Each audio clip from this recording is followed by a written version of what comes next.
चुनावी माहौल है चारों तरफ। बहुत कुछ घट रहा है राजनीति की दुनिया में।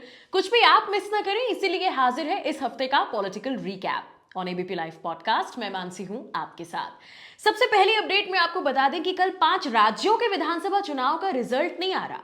4 राज्यों का फैसला कल 3 दिसंबर को होगा। राजस्थान, एमपी, तेलंगाना, छत्तीसगढ़ में किसकी सरकार बनेगी, यह फैसला कल होगा। लेकिन मिजोरम में वोट काउंटिंग परसों यानी 4 दिसंबर को होगी।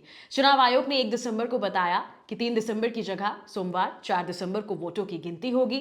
दरअसल 3 दिसंबर को रविवार है, संडे है, और रविवार के दिन ईसाई समुदाय के लोग खासतौर पर चर्च जाते हैं।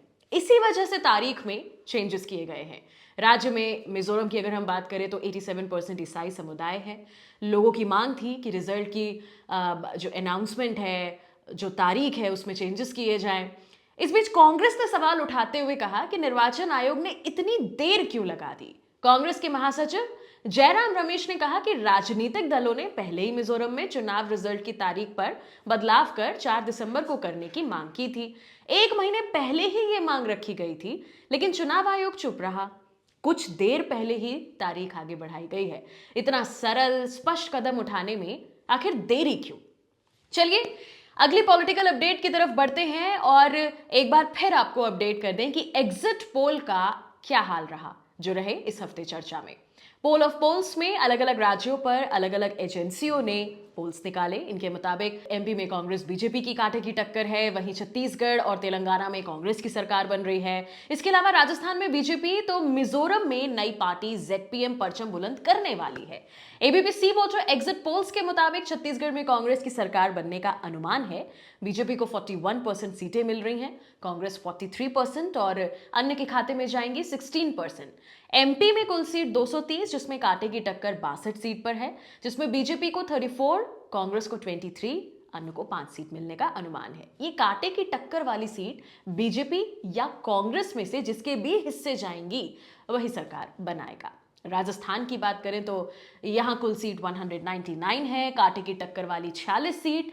बीजेपी को यहां 11 सीट मिलने का अनुमान है। एग्जिट पोल्स के मुताबिक, एबीपी सी वोटर एग्जिट पोल्स के मुताबिक कांग्रेस को 21 और अन्य के खाते में 14 सीटें जा सकती हैं। कुल मिला के कांटे की टक्कर वाली सीट यहां भी जिसके पाले में जाएंगी वही सरकार बनेगी। अब बारी मिजोरम की।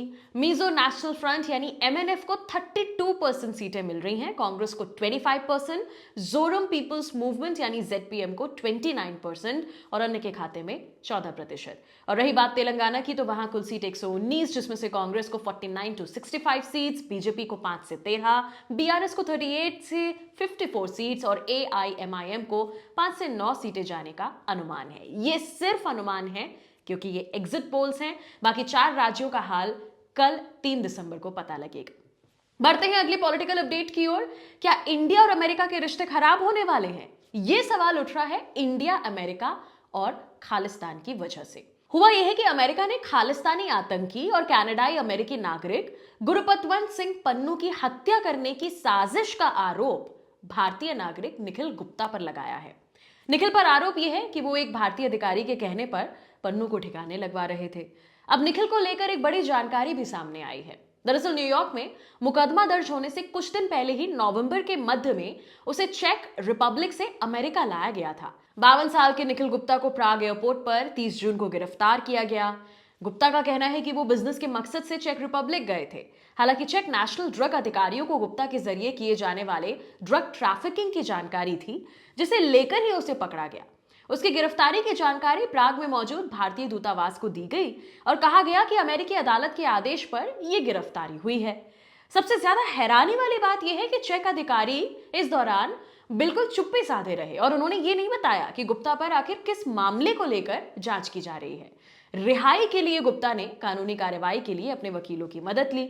इस पूरे मामले में सबसे बड़ा मोड़ तब आया जब अक्टूबर के महीने में US director of national intelligence Avril Haines India आए और वो उन सभी ठोस सबूतों के साथ भारत आए जिन्हें निखिल गुप्ता और पन्नू की हत्या की साजिश में भारत के हाथ होने के संबंध में इकट्ठा किया गया था।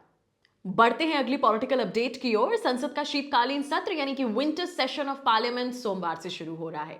इस दौरान केंद्र सरकार 7 नए और 11 पेंडिंग बड़े बिल को पास कराने के लिए पेश करने वाली है। इन सभी बिल या कहीं विधेयकों पर डिस्कशन होगा और फिर इन्हें पास किया जाएगा। शीतकालीन सत्र की शुरुआत 4 दिसंबर से हो रही है, जो 22 दिसंबर तक चलने वाला है। भारतीय न्याय संहिता विधेयक 2023, भारतीय नागरिक सुरक्षा संहिता विधेयक 2023, भारतीय साक्ष्य विधेयक 2023 उन प्रमुख विधेयकों में से हैं जिन्हें संसद में पेश किया जाएगा। सरकार की तरफ से लिस्ट किए गए 7 विधेयकों में केंद्रीय वस्तु एवं सेवा कर दूसरा संशोधन विधेयक शामिल है।